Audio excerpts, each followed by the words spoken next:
When I ink, I work in different layers. So I have generally 3 or 4 different layers of inks. So this is the layer that's going to be right at the front of the image. As you can see, I've left various bits off on the background.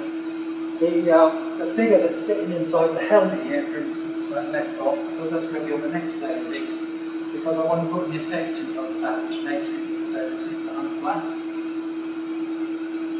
So, going back into the picture, the second layer of inks.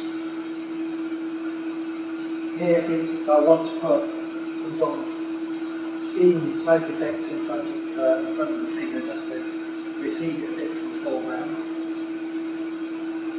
And the third and fourth layer of inks, which you almost get to silhouettes by the time you get into the background and stuff.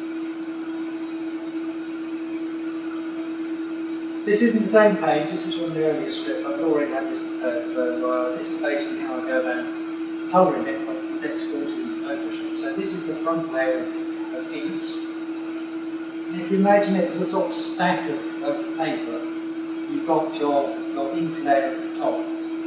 Then underneath that layer, on the next piece of paper down, put the colouring in the front layer. Behind that, there's another layer of line work with colour behind that. And then again, background layers.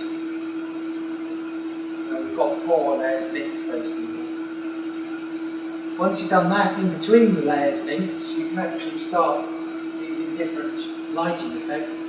So I've received the background in this, made the foreground figure stand out a bit more. It gives it a nice sort of late afternoon glow. And then I've used an opaque screen just coming up from the bottom of the panel here, just to distance the middle action from the foreground actually. And it gives it a nice sense of depth. I've been colouring a lot of material for classical comics over the last couple of years from an artist called John Howard, and John works traditionally still as editing. You can see on the left, basically all this line work is on exactly the same layer. So, working in the same way as I do with my own artwork, I split the line work up into different layers, which means that, for instance, here I can put a nice sort of glow over the background artwork, which just pops the foreground figures forward. Here, the main figure we're concentrating on is the facing foreground. So again, I've just put a receding background to create a bit more depth in his artwork. It makes the story a lot clearer, and I think makes it less cluttered overall. I'll quickly take you through some of the stages I've been using colouring in Photoshop. So this is the basic line work. You can see on the left here that this line work is actually what's going to be sort of mud on the boy in the foreground and a little puff of smoke with shadow under his foot.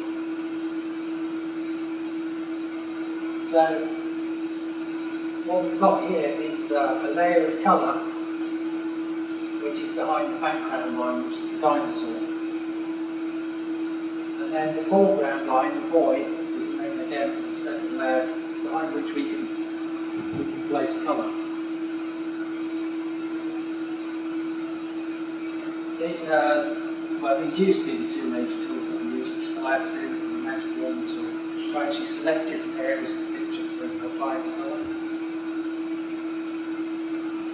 So, one of the most tedious jobs in colouring digitally is to actually apply flat colours in the first place, which is basically just a layer of colour without any kind of shadows or highlights or anything, which you can then build up. So I'm working pretty much in the same way that I used to on my painted work, in which I used to put a flat base on and then work with sort of shadows and highlights on top of that.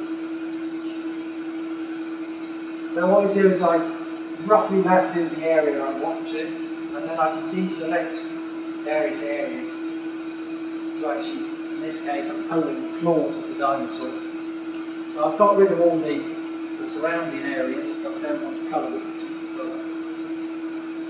And what I create, I've created an action which is basically just a series of steps which shrinks the the selection so that it goes slightly within the line work, and then fills the area and then deselects it. What you can do is you can set an action, which means that basically you just have to press one key and it does the whole lot of steps for you in one go, so it's a big time saver.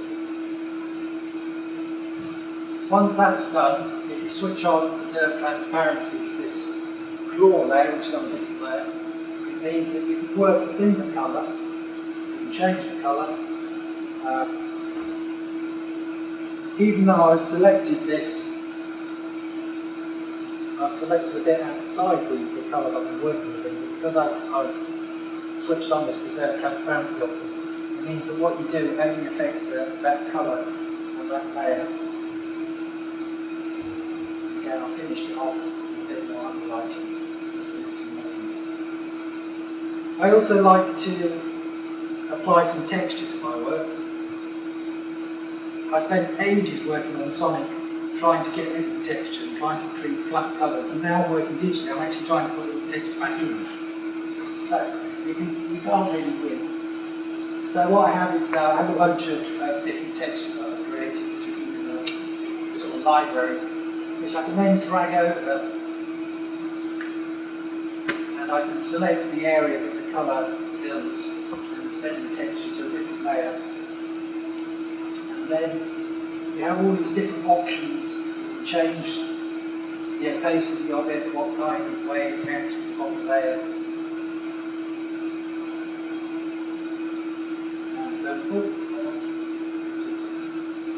And what you get is you can create some quite nice organic looking texture.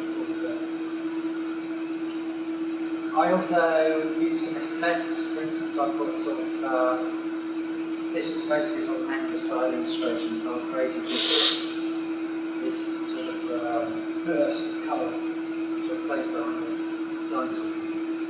So this is the basic flat colour that I've ended up with before I had to put any rendering on.